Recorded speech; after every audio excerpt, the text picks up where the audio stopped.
Nintendo has finally released the full technical specifications for the Nintendo Switch 2. We've more or less got all the specs. We now know precisely how powerful the thing is, how it compares to other things, what it may be capable of, and all that stuff. So now, finally, we can do a detailed technical breakdown. And when I say we, I mean, you know, like humanity. like collectively, it is now possible to do. I will not be doing a detailed technical breakdown because I do not know much about these things, the ways that video games run, and all of the scary numbers and words and things that I don't understand. Most of it goes over my head. As always, Digital Foundry has the scoop, and I'm gonna link you a video in the description of this video if you want an actual really nice and thorough technical breakdown. They got a lot more cool stuff to say than I do. Of course, a lot of it most of it still goes over my head, but it's still a good watch. Me, right now, in this video that you are watching, let's, we're still gonna take a look at the spec sheet. And we're gonna do our best. Let's just say that. I'm gonna look at these numbers, and we're gonna divine as much as we possibly can from this incomprehensible, just mishmash of numbers. So the Switch 1 ran on the NVIDIA Tegra X1, which Nintendo claimed was a custom chip, but it seems that it really wasn't like that custom. It was more or less kind of a basic model. I don't really know, but it seems that this time the NVIDIA T239 chip is a lot more custom. It really does seem like a chip that was made for the Switch 2, which of course makes sense. They had more time, they had a lot more R&D time, and more money for this one. Looking at the CPU architecture, which is unfortunately a category I really do not know anything about. We've seen the original Switch, 4X ARM Cortex-A57, and the Switch 2 is 8X ARM Cortex-A7 8C. Well, you know, I don't know what the A7 and the A57, what that means, but 4X to 8X, well, that number is twice as big. So moving on to CPU clocks, Switch 1 ran at 1020 megahertz, I guess essentially 1 gigahertz, maximum of about 1.7 or 1.8 gigahertz, and that was in docked and handheld. Switch 2 runs at 998 megahertz docked, 1101 megahertz handheld with a maximum of 1.7 gigahertz. I do not know why those numbers are almost identical, with the Switch 2 one even being smaller than the Switch 1 one. So yeah, there's another one. I really, I don't know what that means. I'm sorry. Is this worth anything? Should I even be doing this video? I don't know. You're still watching. Here's something I understand. CPUs, they got cores in them. Then that's a real thing. I understand that. CPU system reservation. How much of the cores are reserved for games and for the actual, like, running the system itself. The Switch 1 had a total of 4 cores, 3 were available to developers, and then 1 was reserved for running the system firmware itself. And then on Switch 2, we've got 6 available to developers and 2 reserved for the system itself. So overall, that number has doubled, and essentially the same ratio is reserved for the system. Then the Switch 1 ran on Maxwell GPU architecture, whereas Switch 2 runs on Ampere GPU architecture. There's another category I could not tell you. The names themselves don't really give away any information. However, you want to look at the CUDA cores? Don't even get me started on the CUDA cores. Look at these numbers.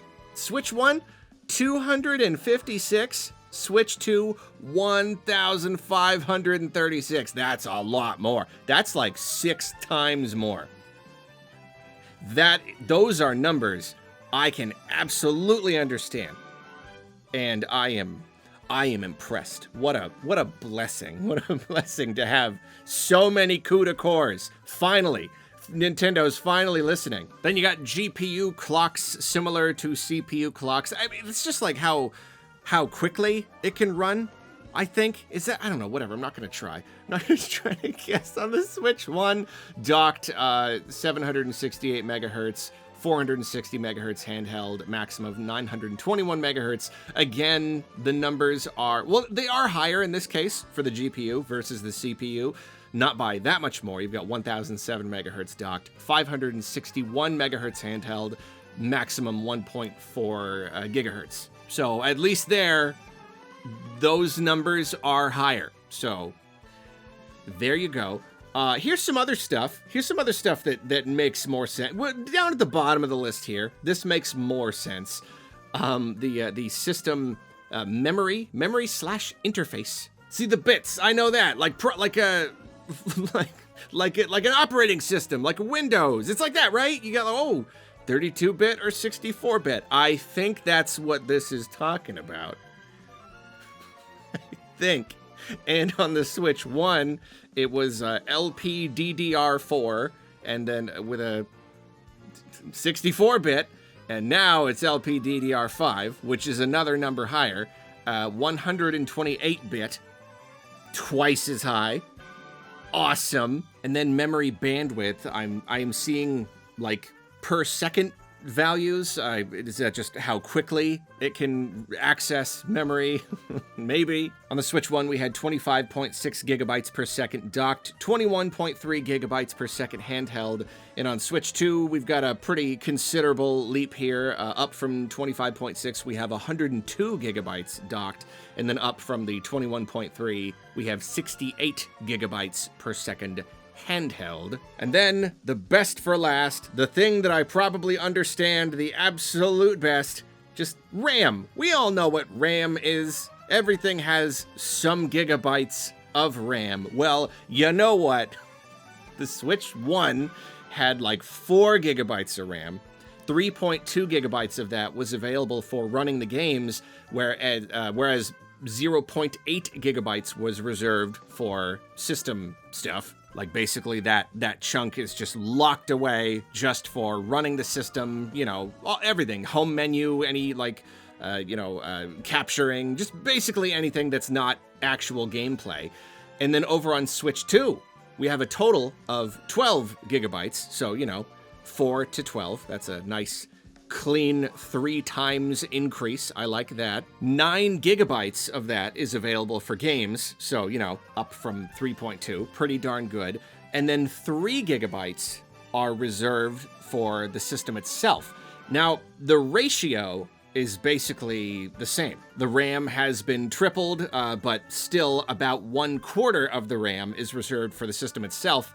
However, in this case, it is a little bit surprising that much is reserved for the system. Just the idea of 3 gigabytes at all. Even if the ratio is still the same, it's just kind of like with each generation, games take more and more power to run, but like the system itself shouldn't take too much more because we're not introducing like that many crazy new features. So basically the idea is people are looking at that 3 gigabytes and being like, that's actually kind of high.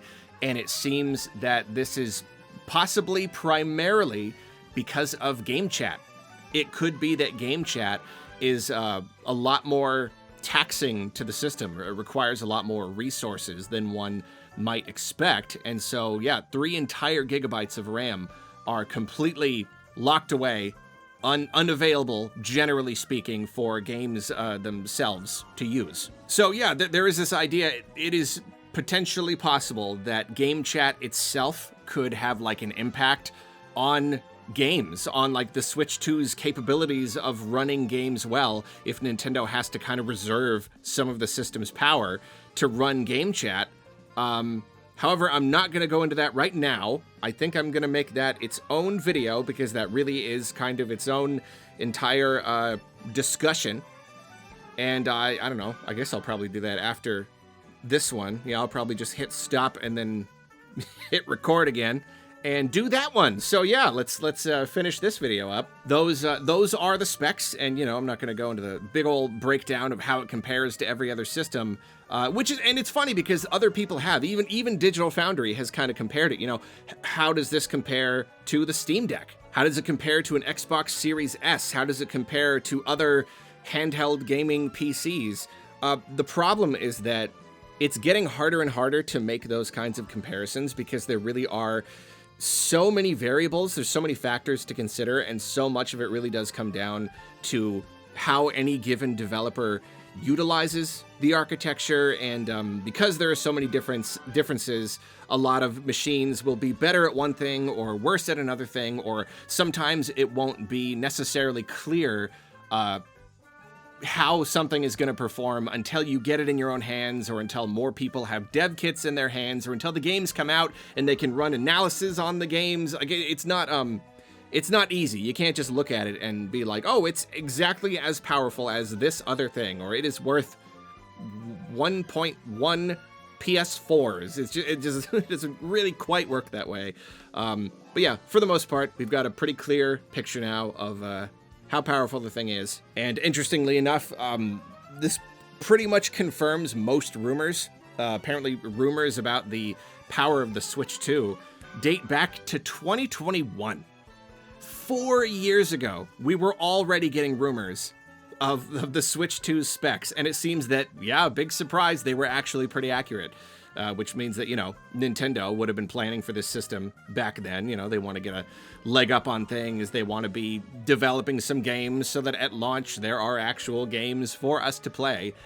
And even that early in the process, those numbers got out. I still don't know how. I feel like that would have been absolute top secret information. They didn't even confirm the existence of the Switch 2 until fairly recently. Last year. So way back in 2021, this stuff was already getting out. Most of it was pretty much true. Very interesting. But anyway, yeah, again, go check out Digital Foundry video. I'll put the link in the description. And I am gonna, like I said, I'm gonna turn this off and turn it back on again, do the other one. Let's go.